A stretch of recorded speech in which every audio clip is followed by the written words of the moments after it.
Yes, people. So here we are again on my channel. I welcome you as I've always done because it's always a real pleasure having you join me here. I believe that every time you come, it's a learning experience. I trust that this will be no different. I want you to take a listen as I play to you um, an interview that I did with a man I'm going to call John. Okay? So, John, in this clip, is going to be sharing with you what the experience has been like for him in his fourth marriage. Listen to it to the end and let me know what you think about John's experience and whether you would encourage John to remain in the situation or help him to get himself out of it. Take a listen and please remember to like and share the video at the end. All right? Respect.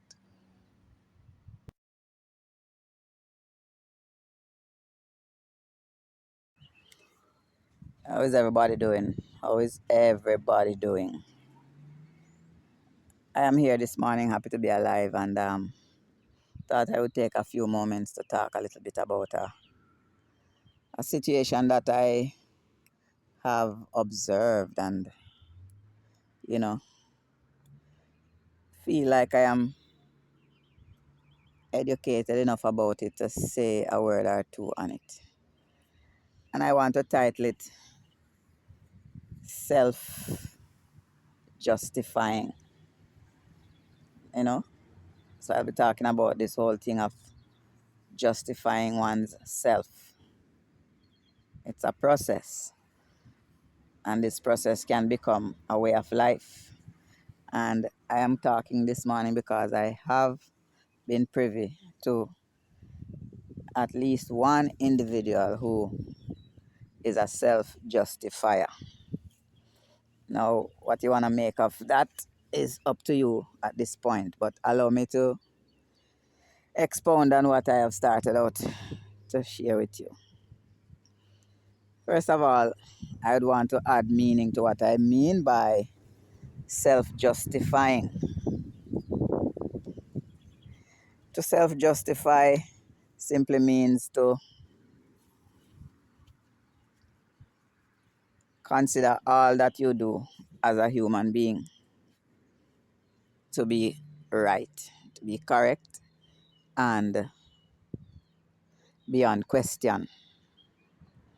It also means, in extension, that you, after establishing that you know that what you are doing is correct, you provide a reason that you yourself consider to be above any doubt or question. In other words, you see all that you do as unquestionable, and that all that you do should be accepted by those you interact with on the basis that it is really the only way to go if the interaction is going to be possible following any of your actions. You got that? Yes, so I have been privy to an individual who, this individual is always correct. Not my claim. The claim of the individual is that they're always correct. Another thing about the individual is that they know everything. They know everything. There is no topic that you can bring up, whether premeditated or out of the blue, that they don't know and know in full detail what you are going to express on the topic. And that goes to the extent that I'm talking about even a topic that just became a topic because whatever it is just unfolded a moment ago and you happen to have seen it. I happen to have seen it, and I would be trying to share it with this individual. And though the individual was not there to witness what I am sharing, the thing that just transpired, the individual still knows and can give you reasons and explanations as to why this thing happened and why it transpired the way it did. Whew. Yes, right? Another thing that I have picked up about this self-justifying being is that this being is the one who determines for themselves, after they would have seen that their actions in a particular situation, whatever it is, would have brought you or brought me some amount of hurt or created some amount of discomfort in the interaction. They also are the only one who is able to choose how they are going to fix the situation. No discussion to find out why was I affected by whatever the situation was. They would go through their mind and work out why it was that I was affected. And then they would determine in their mind how they are going to fix it. No contribution of mine needed.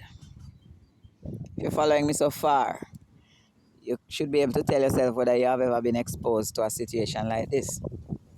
But let me continue. So the person would, when they have decided that, okay, the discomfort has gone on for too long, they would then decide, okay, they are going to implement the method that they have um, decided to use to fix and get rid of the discomfort.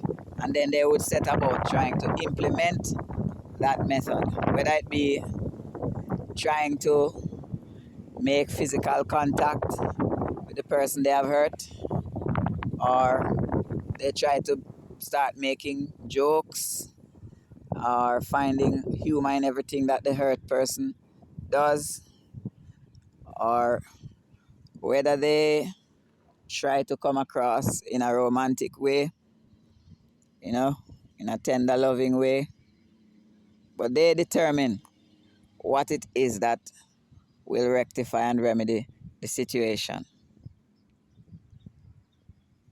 Have you ever been there? But the truth of the matter is that it doesn't go like that. Things don't work like that. There's none of us as human beings who knows everything. There's none of us who has the solution to everything, every striking thing in life. You know? There's none of us who can determine whether the other person can be hurt or should be hurt by our actions. And there are none of us who can predetermine what it will take to heal a person's broken heart or to remove a feeling of discomfort from their heart. None of us. But unfortunately, there are those of us who believe that they are capable of all of these things, you know? And it's a rough situation.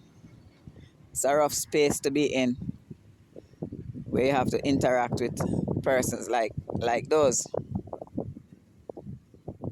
Real rough, real unsettling.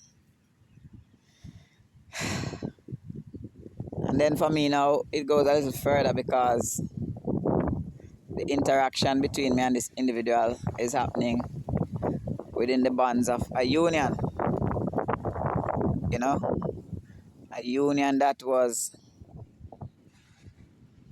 publicly entered into and signatures placed on white paper in a nicely decked out office in the presence of many others. And so where I would want to just put on a suit of clothes and just take myself out of the space, I hesitate because I have been in similar spaces previously and have departed those spaces not as a result of this kind of experience I'm having now, but other types of experiences. And so having been counting and being able to use a few fingers in the process of counting, I hesitate to move on and move out of this space at this time. But what can I do though? What can I do? That's the question I am throwing on you. What should a man do? What should a brother do? What should I do?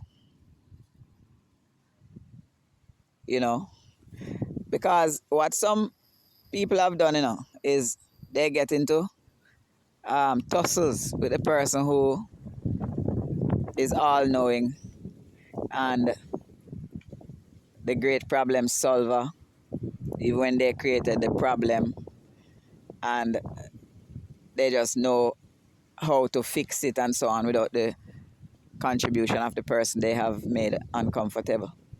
Some persons choose to get into tussles and fights and shouting, and breaking of things and cursing.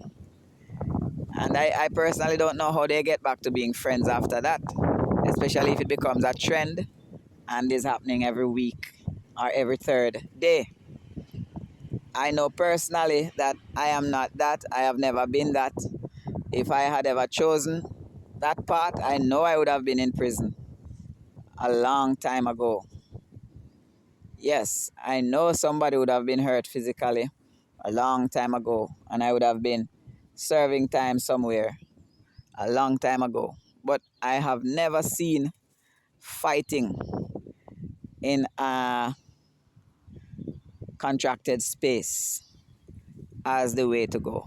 No, the space is too limited, and it is very easy for one individual to physically hurt the other. So I have never seen that as an option. But in the process of refusing to choose that option, I have done a lot of suffering in silence. I have done a lot of suffering in silence where I've had to swallow my pride, swallow my feelings, and let the moment pass where the other person had put effort into putting me down, embarrassing me, showing me where my place is, and the lack of power that I have within the space and so on.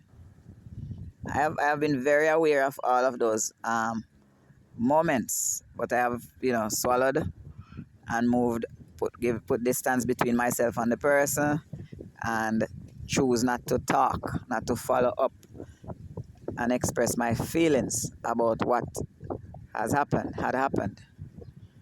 But should this be an everlasting thing? Am I expected as a human being to live like this until I shut my eyes in death? I don't think so.